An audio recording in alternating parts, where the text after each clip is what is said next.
On va prendre maintenant la direction de la capitale italienne pour une visite découverte, rien que pour vos yeux. Et on va vous offrir des roses, celles de la roseraie de Rome, où effectivement des centaines de variétés de fleurs sont rassemblées sur plus d'1 hectare en plein centre-ville.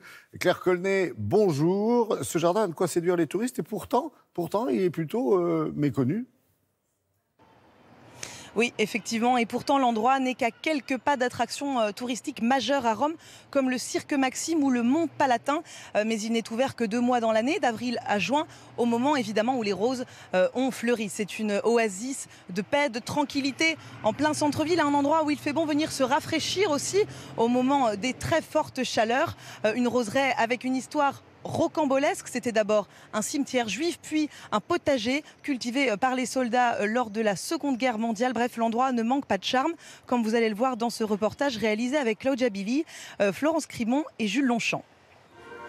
En plein cœur de Rome, au pied des ruines antiques du Mont Palatin, c'est une explosion de couleurs et de senteurs uniques. Une roseraie de 1200 variétés venues du monde entier, Europe, Afrique ou encore Nouvelle-Zélande. Chaque année au printemps, des centaines de touristes se pressent pour les admirer. J'adore les roses. Et du coup, ça fait du bien un peu de sentir les roses. Ça fait du bien au moral. On passait à côté, on a vu ce très beau jardin et on s'est arrêté pour faire des photos. Antonello Santelli connaît toutes les variétés de ce jardin somptueux, mais aussi son histoire depuis sa création. C'était en 1950.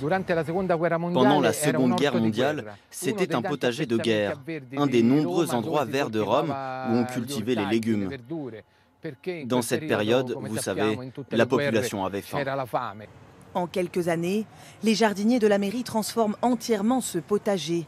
L'idée, rassembler le plus de variétés possible, des roses les plus connues aux espèces les plus rares.